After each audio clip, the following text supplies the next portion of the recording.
नमस्कार। आज हम एक हालिया तेलुगु फिल्म है पराधा, उस पर सिनेमा एक्सप्रेस में एक रिव्यू छपा है, उसी की थोड़ी गहराई में उतरते हैं। नमस्कार। हाँ, रिव्यू का टाइटल भी बड़ा दिलचस्प है, अपूर्ण रूप से साहसी और सुंदर। हाँ बिल्कुल। तो आज की इस बातचीत का मकसद यही है कि इस रिव्यू के जो मुख्य बिंदु हैं उनको समझें। फिल्म किस बारे में है, क्या खास बातें हैं, और मतलब समीक्षक को क्या पसंद आया क्या नहीं, है ना। ये तेलुगु फिल्म है पराधा, जिसे प्रवीण कंद्रेगुला ने डायरेक्ट किया है। हाँ तो चलिए शुरू करते हैं।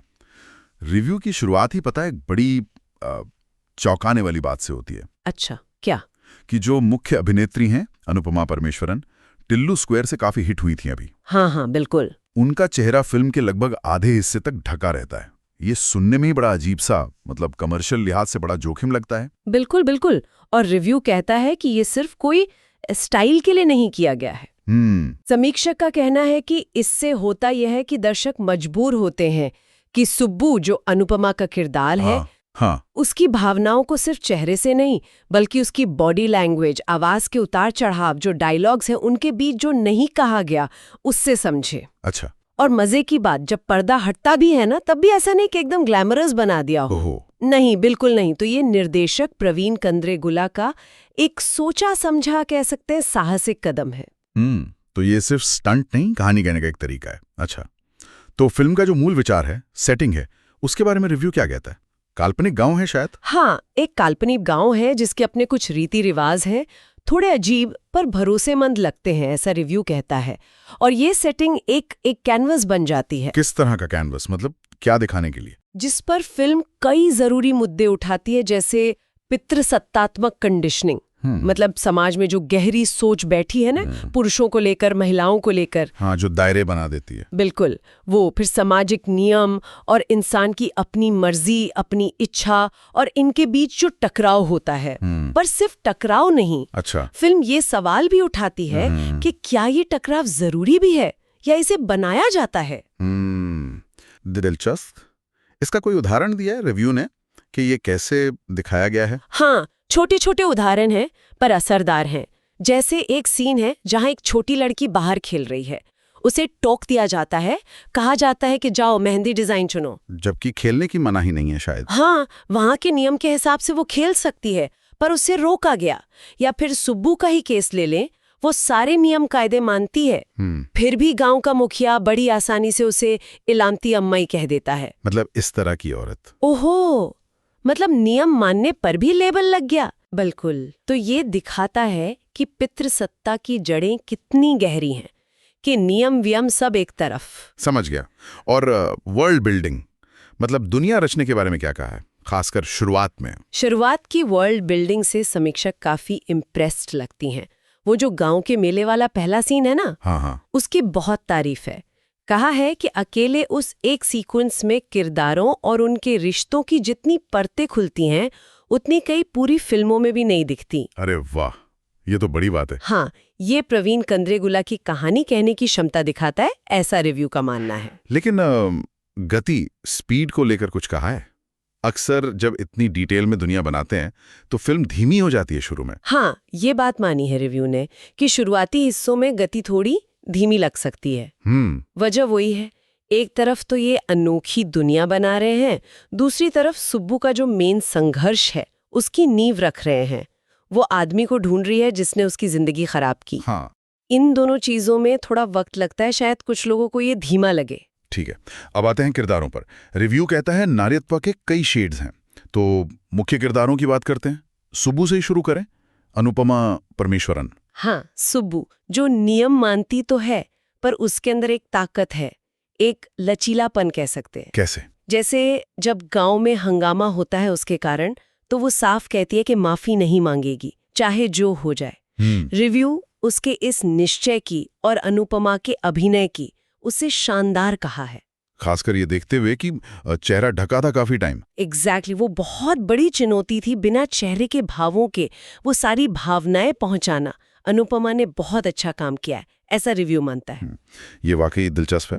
अच्छा, दूसरा अहम किरदार है अमिष्ठा का। दर्शना राजेंद्रन ने निभाया है। रिव्यू कहता है वो अनिच्छुक उत्प्रेरक है। इसका क्या मतलब हुआ? अनिच्छुक उत्प्रेरक मतलब वो किरदार जो सुब्बू के बदलाव में, उसकी यात्रा में मदद तो करता है, पर शायद पूरी इच्छा से नहीं, या शायद अपने किसी फायदे के लिए। अच्छा। अमिष्ता एक मॉडर्न लड़की है, इंडिपेंडेंट है, पर उसे एकदम परफेक्ट नहीं दिखाया, संत नहीं है वो। जैसे एक उदाहरण दिया है कि उसकी एक इंटर्न है, वो पीरियड की छुट्टी मांगती है, तो अमिष्ता उसे कहती है कि मजबूत बनो टाइप। ओहो। और वो सुब्बू की मदद भी करती है, तो उसमें उसका भी एक स्वार्थ है। उसे अपने टॉक्सिक ऑफिस से ब्रेक चाहिए। हाँ, तो काफी रियल किरदार लगता है। हाँ, और दर्शना के अभिनय की तारीफ इसी बात के लिए है कि उन्होंने अमिष्ता की ये जो कॉम्प्लेक्सिटीज हैं, उसके अंदर के शक हैं, उसे बिना मेलोड्रामा के बहुत नेचुरली दिखाया है।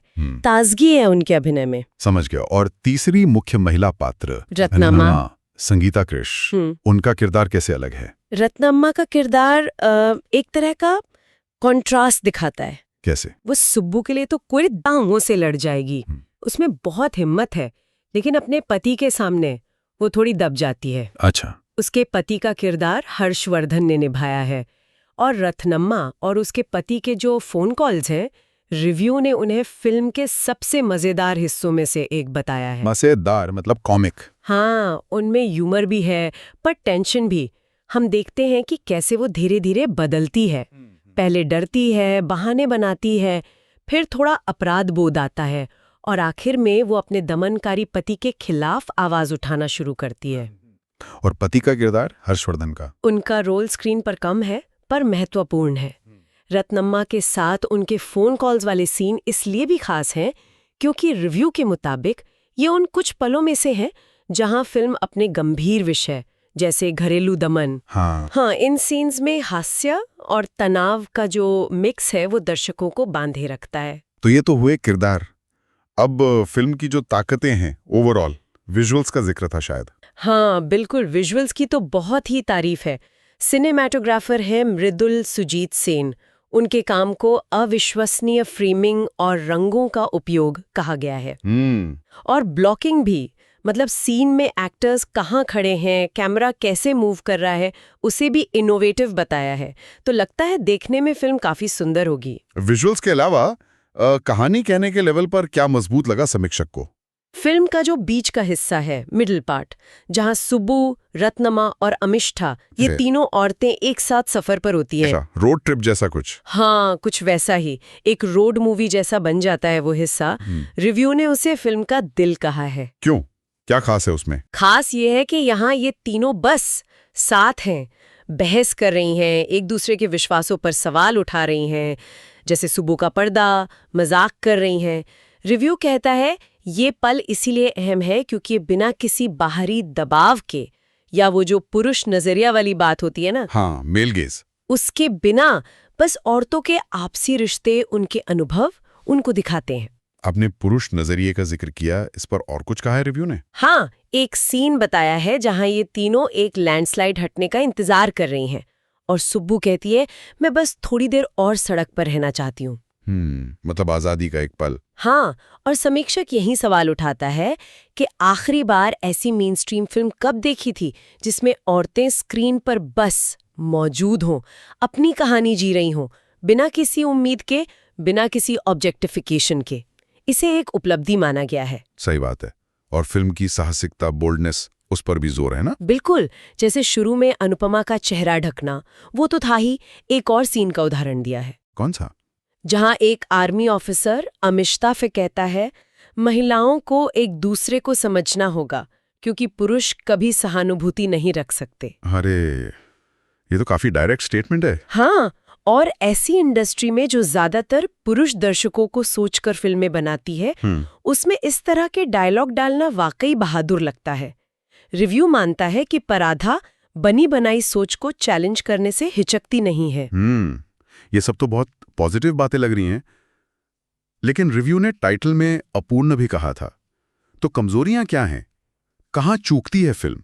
मुख्य आलोचना यही है कि फिल्म कई बार अपने मैसेज को लेकर बहुत ज्यादा वर्बोस हो जाती है। वर्बोस मतलब जरूरत से ज्यादा शब्दों में बात कहना, उपदेशात्मक लगना। ऐसा लगता है कि कहानी कहने से ज्यादा ध्यान सीधे सीधे मैसेज देने पर चला गया है, खासकर दूसरे हाफ में। अच्छा, कहानी पीछे रह जाती है और मैसेज आगे आ जाता है। कुछ वैसा है। समीक्षक का मानना है कि निर्देशक प्रवीण कंद्रेगुला, जिनकी पिछली फिल्म शुभम थी, वो यहाँ हमेशा कहानी और संदेश के बीच का बैलेंस ठीक से नहीं बना पाए हैं। कोई खास उदाहरण जहां ये ज्यादा लगा? हाँ, जैसे वो अमिष्ता और आर्मी ऑफिसर वाला सीन जिसका जिक्र किया, या रतन मामा का अपने पति से वो गुस्से वाला फोन कॉल। रिव्यू कहता है ये सीन प्रगतिशील है, आइडिया अच्छा है, पर इनमें बातें बहुत खोल कर, मतलब कम बारीकी से कही गई हैं। ऐसा लगता है जैसे दृश्यों से दिखाने के बजाय डायलॉग से समझाया जा रहा है। इससे उनका असर थोड़ा कम हो जाता है। समझ गया। मतलब शो डोंट टेल वाली बात थोड़ी मिसिंग है। हाँ, कह सकते हैं। थोड़ी प्रीची या उपदेशात्मक लगने लगती है फिल्म। और संगीत, म्यूजिक के बारे में क्या कहा है? और क्लाइमैक्स? गोपी सुंदर का म्यूजिक है, उसे नाटकीय और असरदार बताया है, लेकिन साथ में ये भी जोड़ा है कि वो कभी-कभी थोड़ा हावी होता महसूस होता है, ओवरपावरिंग। रिव्यू इसे निर्देशक की चॉइस मानता है। और क्लाइमैक्स की बात करें तो उसे शक्तिशाली कहा है, विजुअली सुंदर, मतलब काव्यात्मक भी कहा है, लेकिन कहानी के लिहाज से थोड़ा अनुमानित, प्रेडिक्टेबल। अच्छा, मतलब जाना पहचाना सा। हाँ, वही कि उत्पीड़ित नायिका है, वो बाधाओं से लड़कर उठ खड़ी होती है, सिस्टम पर सवाल उठाती है। ये आर्क हमने पहले भी देखा है। भले ही दिखाने का तरीका नया हो, पर अंत का जो रास्ता है वो नया नहीं लगता।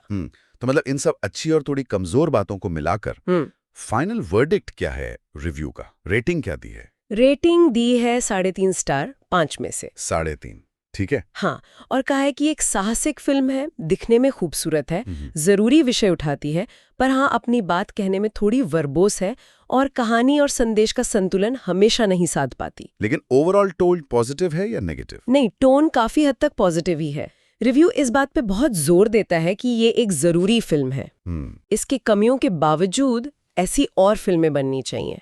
और रिव्यू एक बहुत ही सोचने वाली बात भी कहता है आखिर में। क्या? कि हम अक्सर जो हीरो वाली मसाला फिल्में होती हैं, उनकी कितनी सारी कमियों को नजरअंदाज कर देते हैं। यस, है ना? हाँ, करते तो हैं। तो फिर जो महिला केंद्रित फिल्में हैं, जो गंभीर विषय उठा रही हैं, उनसे हम एकदम परफेक्शन की उम्मीद क्यों करते हैं? उन्हें भी उनकी अपूर्णताओं के साथ सराहा जाना चाहिए। वाह, ये तो बहुत अच्छा पॉइंट है। हाँ, मुझे भी काफी पसंद आया ये पॉइंट। तो अगर हम इस पूरी चर्चा को समेटें तो रिव्यू परादा को एक ऐसी फिल्म की तरह देख रहा है जो दिखने में सुंदर है, हिम्मत से जरूरी मुद्दे उठाती है, और महिलाओं के जो जटिल किरदार हैं, खासकर अनुपमा, दर्शना और संगीता के अभिनय के जरिए उन्हें बखूबी दिखाती है। एकदम सही कहा। और साथ में ये चेतावनी भी है कि फिल्म कहीं-कहीं अपने मैसेज को लेकर थोड़ी भारी लग सकती है, और कहानी का फ्लो हमेशा स्मूथ नहीं है। पर आखिर में इसकी जो हिम्मत है, इसका जो आर्टिस्टिक विजन है, और महिला किरदारों पर जो फोकस है, वो इसे एक तारीफ के काबिल और देखने लायक कोशिश बनाते हैं, खासकर तेलुगु सिनेमा के कॉन्टेक्स्ट में। बहुत बढ़िया। तो ये थी हमारी आज की विस्तृत चर्चा पराधा पर आए इस रिव्यू की। जाते जाते एक विचार छोड़ जाते हैं श्रोताओं के सोचने के लिए। हाँ? रिव्यू ने बार बार फिल्म की बहादुरी का जिक्र किया, खासकर उस इंडस्ट्री के संदर्भ में जो ज्यादातर पुरुष दर्शकों को ध्यान में रखकर चलती है। सही बात है। तो ये सोचने पर मजबूर करता है कि मेन स्ट्रीम सिनेमा के अंदर महिलाओं पर केंद्रित कहानियां कहने में, खासकर वो कहानियां जो समाज के बने बनाए ढांचों पर, पितृसत्ता पर सवाल उठाती हैं, उनमें असल चुनौतियां क्या आती होंगी। और उन चुनौतियों के बावजूद, हाँ, उन चुनौतियों के बावजूद ऐसी कहानियों का कल्चरल महत्व क्या है, इस पे जरूर सोचिएगा।